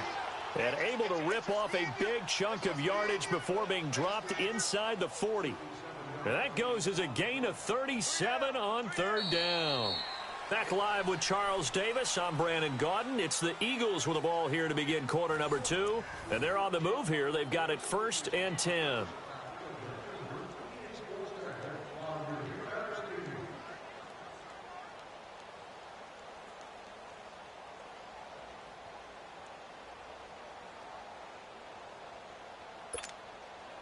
So how about that for a chain mover? They're all the way down inside the 40 now for 1st and 10.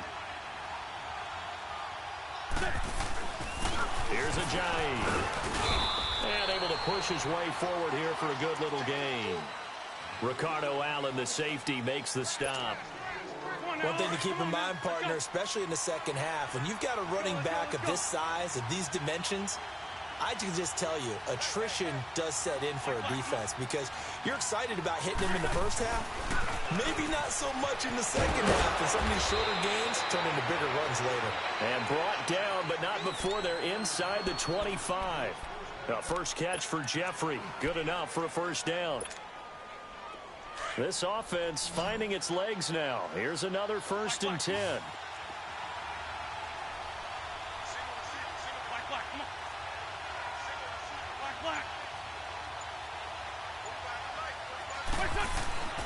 Wentz now on 1st down. Flush to his right. And he'll be brought down at the 21, just shy of the 20 in the red zone. Give him a couple on the scramble. It's 2nd down. Yeah, he only gets a few yards on 1st and 10, but he's better off doing that than throwing an incompletion or even worse, an interception. They run with Ajayi. Ajayi 1st down and more. And he's going to get it all the way down to the 10-yard line. It's a good gain of 11. Sets him up 1st and goal. Tremendous blocking by the interior of the offensive line. They didn't just gash him there. They blasted a gaping hole for him to gallop through. I think if he comes back to the huddle, he better be giving them a whole lot of credit and thanking them for that much space to rumble. They'll try and run for it on 1st and goal. And he will maneuver his way down to about the 7. Give him 3 on the gain there. 2nd and goal. Well, he hasn't made much of an impact in the running game thus far, and after that last run, not much is going to change in that area. He hasn't been able to get anything going, and really the offensive line not helping him much. The line of scrimmage, the 7 now on 2nd and goal.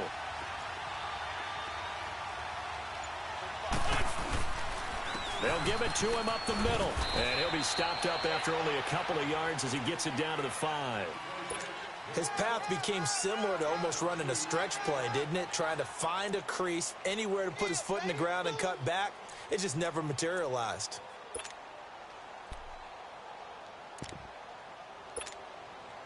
This has been a long drive. You got to figure a field goal would be a letdown. Can they convert now on 3rd and goal? 82, 82. 81, 81.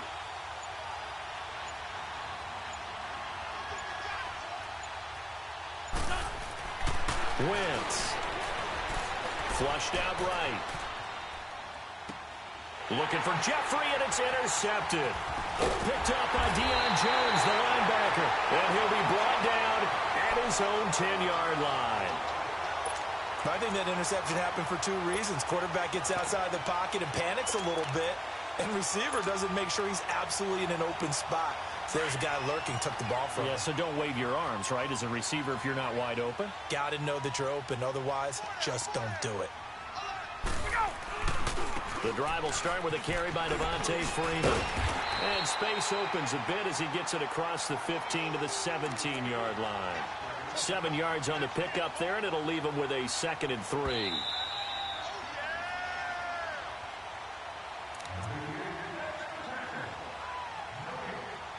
Two minutes to go here in the first half. We're back to Atlanta right after this timeout.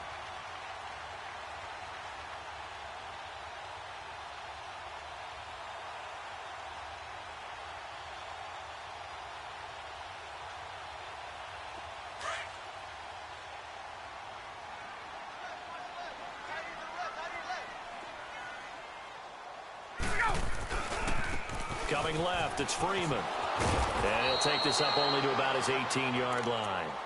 Give him a yard on the run there, and that's going to set up a 3rd down and 2. I know the scouting report on him is that he doesn't possess the eye discipline to be an elite linebacker, and what that means is his ability to read, react, and make a play. But on that one, he looked like one of those guys. 3rd and 2, now Ryan. It's caught, Jones. And he'll be taken down, but not before they work it across midfield. An excellent pickup of 34 yards. So the line of scrimmage moves all the way across the 50 now as they come up 1st and 10.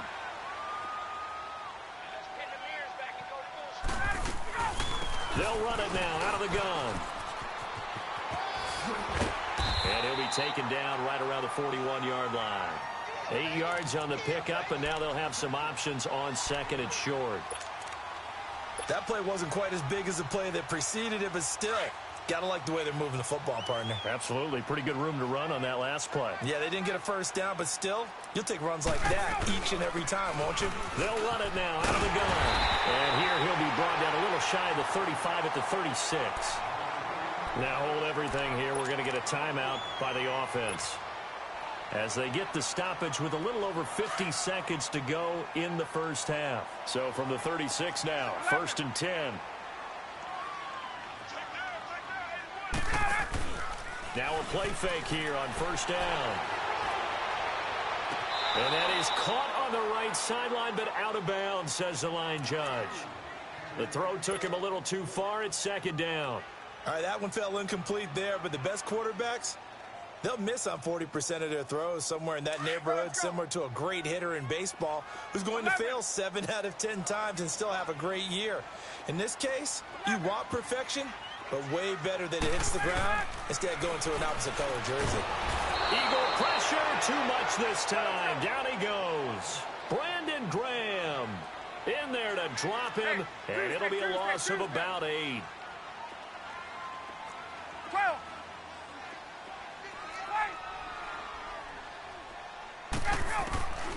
Third and long. It's Ryan. And he fires one that's intercepted. Picked off by Rodney McLeod. And his guys have got it back at the closing stages of the first half. Brandon, this is a veteran quarterback back there. He should know better than to make a throw like this. This is definitely not his best ball. And I think he knew this was trouble the second it was leaving his hand. Good starting field position for them here as they come up 1st and 10. Trade 15. Trade 15. Great. 81. So after the INT, here's Wentz. Eluding the pressure right. Gonna look deep. And for the 3rd time here in this half, it's intercepted. Picked off by Robert Alford. Whoosh. And his guys have got it back at the closing stages of the first half.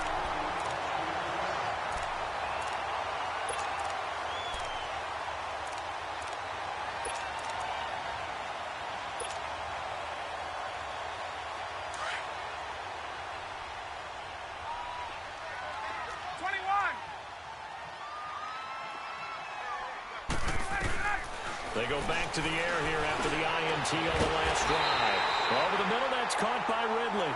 And we're going to get a timeout with 2 seconds remaining in the second quarter. So with 2 ticks left here in the half, on is the field goal unit.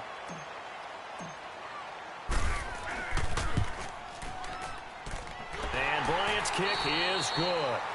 So we've hit intermission. It's halftime. This is the NFL, and it's a presentation of EA Sports.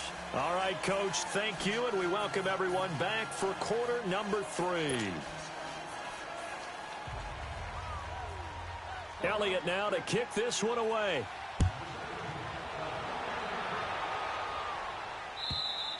And they will not get a chance to return this one as it's through the end zone for a touchback. And here now come the Falcons. They built a good first half lead. Now they have a chance to add on to it. And what I'm thinking is that the offensive staff spent the entire halftime just working with them on, here's what we think they're going to do to attack us in the second half. Nice first half that we've had, guys, but be prepared for some change-ups. We're going to see them when we kick it off in the second half. See how they handle any adjustments that might be made defensively. A throwing to start the drive, but that one incomplete. He couldn't quite hold it. Got hit. Ball pops out. Incomplete. Let's go. Line of scrimmage, again the 25, 2nd and 10. 12. Gun. Ready, go. 2nd and 10 now. Ryan. And he can't escape the pressure. Ryan goes down. Brandon Graham in there to get him his 2nd sack now of the afternoon. Express. Gun.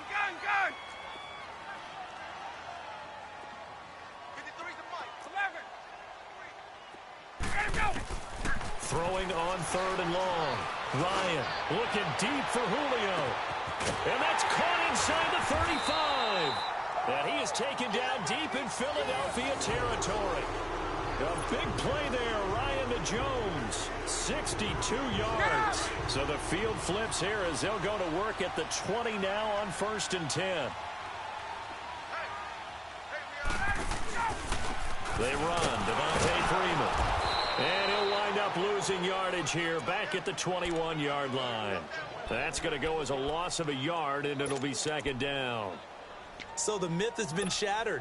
Every cornerback in the league is not just a cover corner. Some of them will stick their nose in there and make plays exactly as we just saw there. A big loss suffered by the offense after that nice tackle. Ryan. And he's got his star receiver. It's Jones for the Falcon touchdown. Julio Jones from 21 yards away. And the Falcons will extend their lead. tacks on the extra point, and that makes our score 17-0.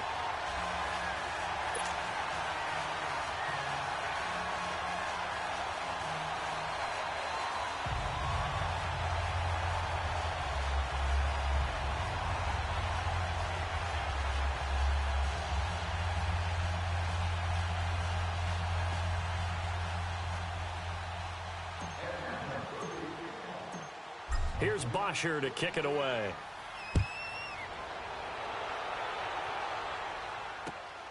This will be taken in at the 1. And not a bad return here. He gets it out to the 25-yard line. So here are the Eagles now as they get set for their first possession of the second half. They're down in this game. A chance for the offense, though, to put something on the board, get some momentum here in half 2. Try and get things kick-started for them. And you know at the half, they discussed how they were going to get that done. This is where scripting comes into play a lot of the time. How many plays do you script coming out of the second half? Most of the time in the first half, you're scripting 12 to 16. I think in the second half, you're really scripting more like 8 to 10. Kind of a starter or an opener, whatever terminology they use, just something to get you off to a quick start. The drive starting with a first down, 11 yards on that pickup. So from the 36 now, 1st and 10.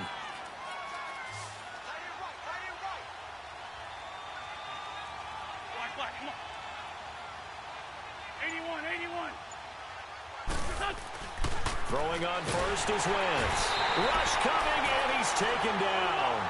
Vic Beasley in there to sack him for a loss of 6. And they weren't in zone coverage. They were in man, and each man did his job. And that looked like vintage, old-school coverage, didn't it? Man coverage reminded me of an old Raiders team. And his pass is intercepted for the 4th time today. Picked up by Deion Jones, the linebacker. And his guys are going to take over at the 31-yard line.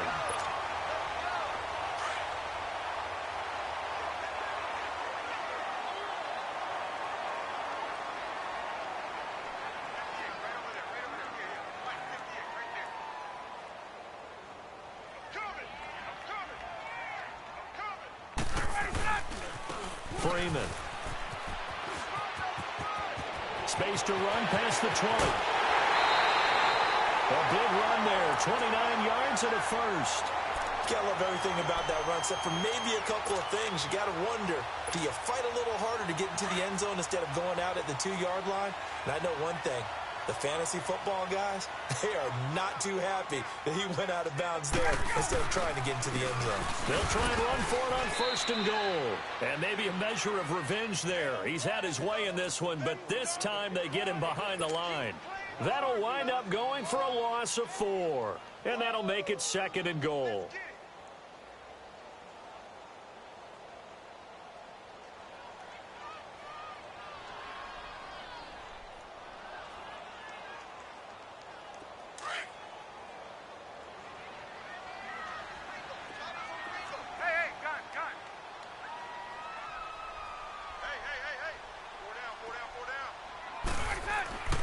Here's Ryan. And he's got his star receiver. It's Jones for the Falcon touchdown. Julio Jones, his 2nd touchdown of the afternoon. And the Falcons turn that interception into a touchdown. Bryant's extra point up and good. And the lead is now 24.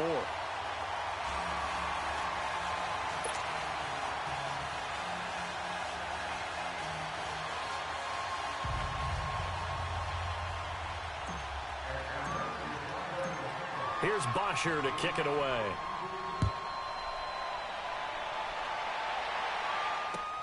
Fielded about a yard deep. And he'll take this across the 25. Couple extra yards up to the 27-yard line.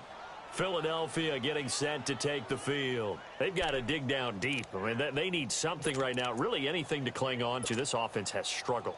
Partner, join me in a walk to their locker room at the half, okay? Because I think what we would have seen is an offensive coordinator and his assistant coaches getting together with all their positions, then coming together as a group, going over adjustments, and then the head coach coming in and just screaming, wake up. Yeah. Let's get moving, guys. I'm kind of glad we weren't in there at halftime, actually. I mean, you think you might have turned it on us, too? Yeah, but right now, whatever was said hasn't been working. Hang in there now. Hang in there now. Black. Now Wentz throwing on second down. Escaping the pressure right. He's going to let one fly for Tate. It got his man complete. And all the way down to the 40-yard line. A big play there for Philly. And even 40 yards.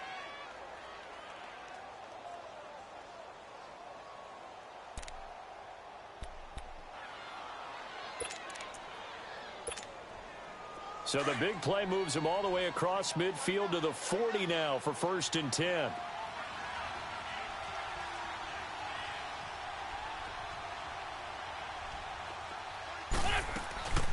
Now it's the all-purpose back. This is Darren Sproles.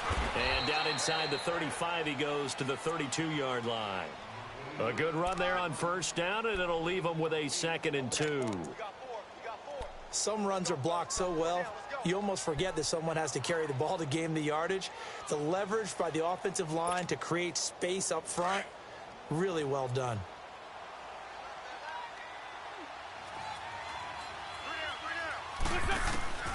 From the gun, it's Wentz. And the hit jarred it loose. It's incomplete. We saw this a lot in the first half, and it continues. These receivers just not able to get much separation. So that means they have to win the 50-50 balls. They've got to go up with the defender and find a way to start coming down with them. And this time, contact and another incomplete pass. Wentz looking to throw on 3rd and 2. And Tate's got it. And down he goes, taking it inside the 10, just shy of the 5 at the 6. They're able to convert on 3rd down, and that sets up a 1st and goal.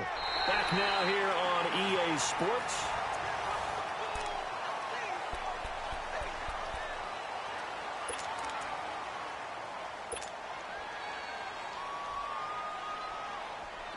On the ball.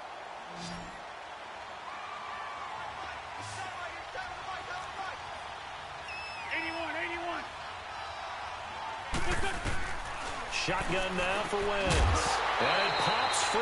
The collision there jarred the ball loose and brings up 2nd down. Another wayward pass. You know, things started out poorly in this game, and to be frank, they just really haven't gotten much better. And all that does is embolden a secondary. They feel good about what's going on, and they just play better and better.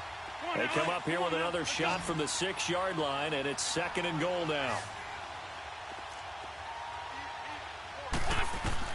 Again, it's Wentz. And that is caught. It's Aguilar for the Eagle touchdown. Nelson Aguilar from 6 yards away. And the Eagles get a score closer.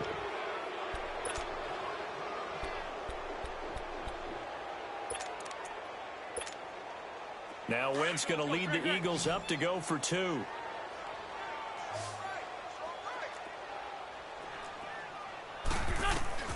Wentz to throw again. He's got it. So they convert the 2. That keeps their slim hopes alive as we're back to a 2-score game.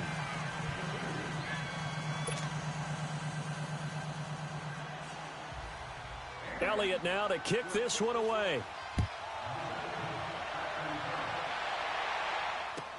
This is fielded a couple yards deep.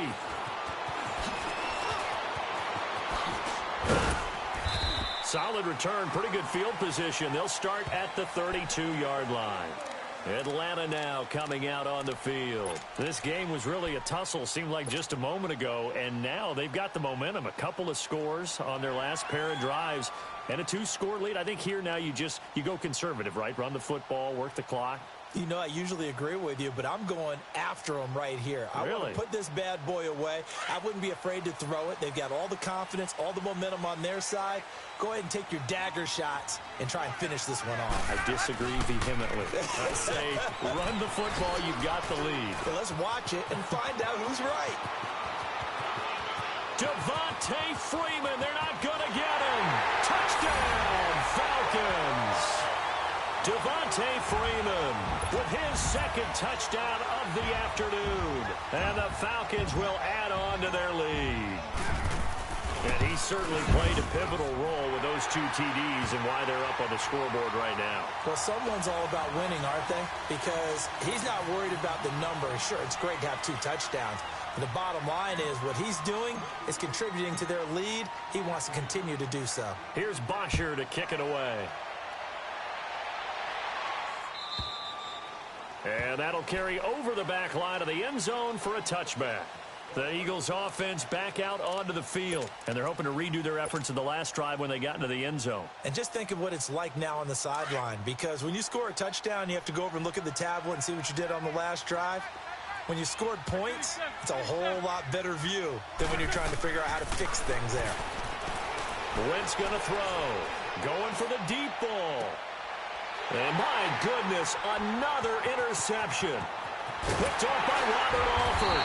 And the return stops just a little bit shy of midfield at the 48-yard line. Well, this defensive pressure has been constant all game long. The pass rush, the coverage, they've all been excellent. And now they'll tack on an interception here as this one continues to slip just further and further out of hand. Ryan and the Falcons now come up 1st and 10. Just shy of midfield at the 48. After the interception, here's Ryan. His throw incomplete. Okay, I'm not quite sure how to judge that one. Maybe didn't have enough legs underneath him. Mechanics might have been off. Maybe some fatigue. That one came up short. Yeah, 4th quarter. Maybe you do start to watch as the arm there, the leg's still there. This has been a tough game. This is Freeman. And maybe a measure of revenge there. He's had his way in this one, but this time they get him behind the line. He'll wind up losing 3. And now it's 3rd down. The Falcons on 3rd down. They've hit 2 for 4 thus far. This is going to be 3rd and 13.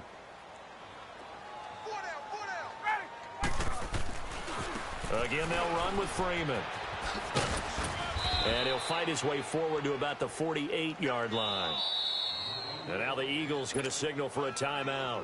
It's just their first. They'll be down to 2 remaining as we step aside here in the 4th quarter. The punter Bosher on now as he gets this one away.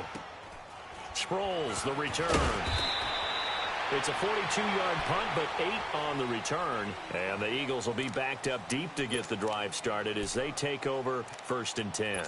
The Eagles offense now, they head back on the field. And following the interception, just any interception, are you a little bit more cautious when you start that next drive, or no, you just throw that out the window? I think you are. I don't think that there's any way you can run back out there and go, totally didn't affect me. Let's just go ahead and be loose with the football again. You're going to take care of it, but you have to be careful about being too cautious because now you can't run any offense at all. Still want to attack. We'll see how they attack him here. And the throw left sideline here is caught, but they'll rule it incomplete. Couldn't keep his feet in. 2nd down. That was a nice catch, but unable to stay in bounds. And remember, it wasn't a wide receiver who works on that all the time. I was going to say, he likes to get the ball handed to him. Now, don't get me wrong, he's part of the passing game as well, but maybe a little out of his comfort zone there. Yeah, he might want to have a few words to say to us about that later, but I am still going. He's got a man, complete. And he'll go out near midfield at the 49. And that one results in 35 yards.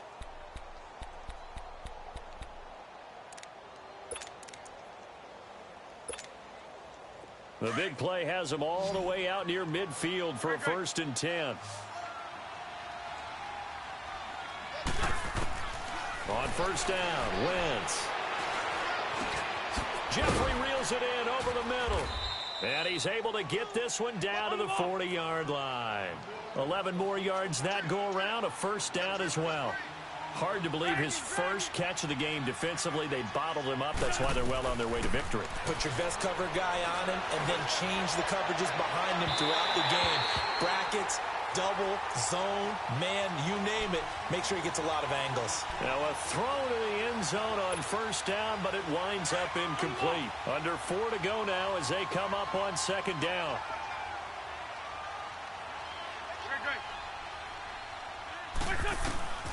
Wentz will try again on 2nd down. And a little floater there is incomplete. He was trying to get it to Zach Ertz that time, and it'll bring up third down. He started out having some troubles back in the first half connecting with his receivers. Really hasn't gotten a whole lot better. Yeah, he's at less than 50%, and you and I both know that just won't do. So I would think about spreading things out, putting it on the receivers, make them win those one-on-one battles on the perimeter and find their way open. Now a shot taken on third down, but it's going to wind up incomplete. This defense is continuing to contest every deep ball that is thrown downfield. And, look, it doesn't matter whether you're playing man or zone. Eventually, that becomes man-on-man, and you've got to trust yourself and go up at that moment of truth and make a play on the football.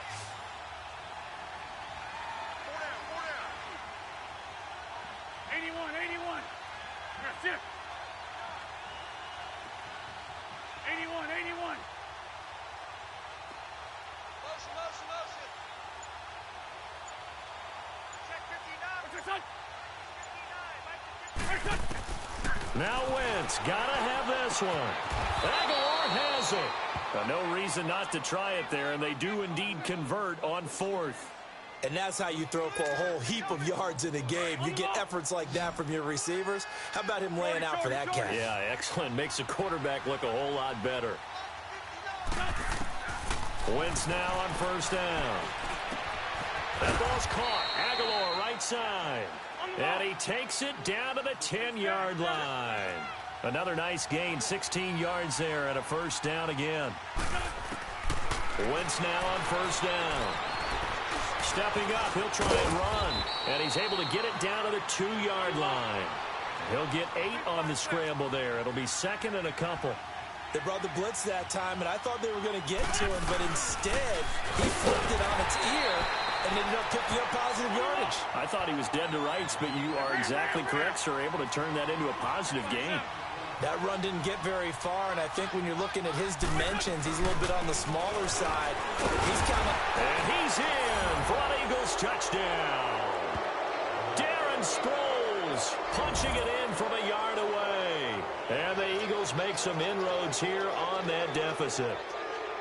Able to punch it in on third down makes it easier for those guys on the sideline. They didn't have a fourth down decision to make. Yeah, could you feel the exhale? Because they were already thinking ahead, as all the good coaching staffs do. Anticipating, will we have to make the call? They already had it lined up.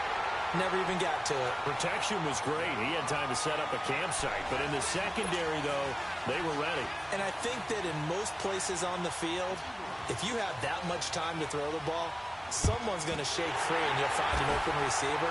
But condensed near the goal line on a two-point conversion, all that extra, there's not any extra field. So it kind of closes in on them, and that allows you to cover a little bit better. Hey, let's go.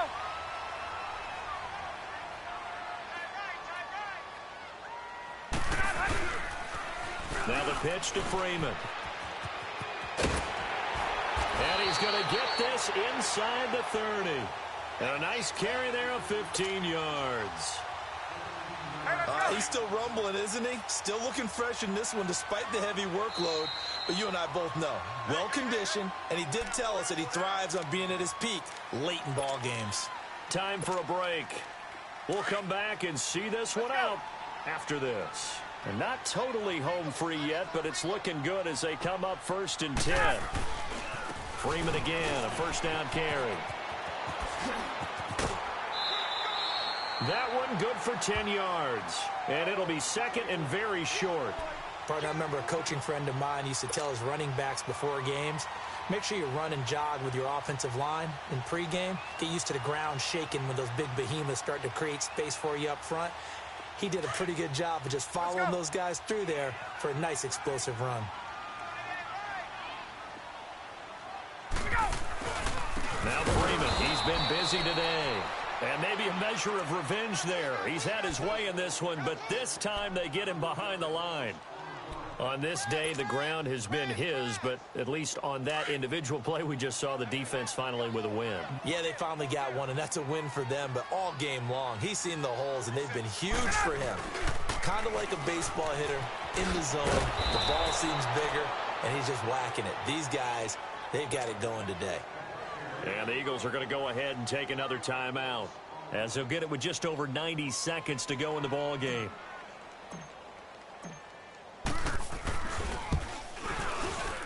And Bryant's kick is good. And that will push this lead up to 20 now. So it's 3 more points, and that widens this thing out even further here in the fourth. And you know in this league, you can never have enough points, but this widens it out, as you said, and now it's all about ball control, isn't it? And this will be a touchback as that sails over the end line. The Eagles coming out as they get ready. They're down big here late. I don't know. You just one last drive here for pride? Some people like to do that.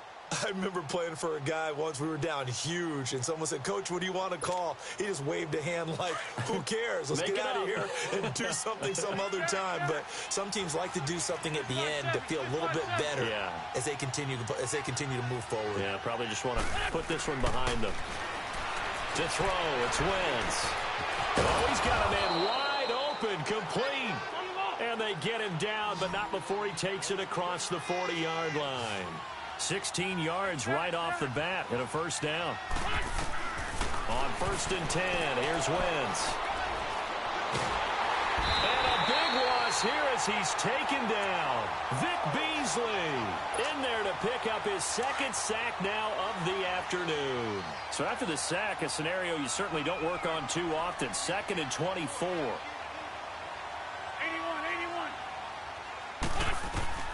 Working from the gun, Wentz. Completes it to Aguilar. And he'll be taken down, but not before they work it across midfield. A very solid gain of 27. Now Wentz. Being chased out left. Ertz has it left side. Give him 30 yards there. Defensively here, you've got the cushion, but back-to-back pretty big pass plays there. Bend but don't break, but are they bending too much? I think that they are. To me, it'd be like playing basketball, and you put up a token press. Make sure you get up there and make them eat up some time. Make it a little bit of resistance so they can't just run it right down your throat. From the red zone now, Wentz. Stepping up, he's going to keep it. And it's a fumble. And a big turnover there as his guys will get the football back. And with that kind of a deficit, you can't afford to make any kind of mistakes. But it's been pretty symptomatic of what we've seen all game with them, isn't it? Down this big in the fourth quarter. Yeah, you'd say an afternoon to forget, absolutely. Now Ryan going to give it to Freeman. And he's going to lose yardage here back at the 8. That's going to go as a loss of 4, and it'll be 2nd down.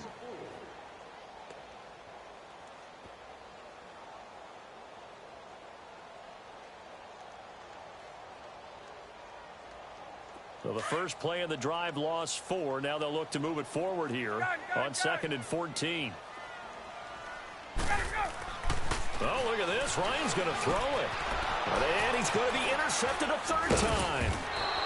Picked off at the 19, and they're already in the red zone. The 18-yard line is where they take over.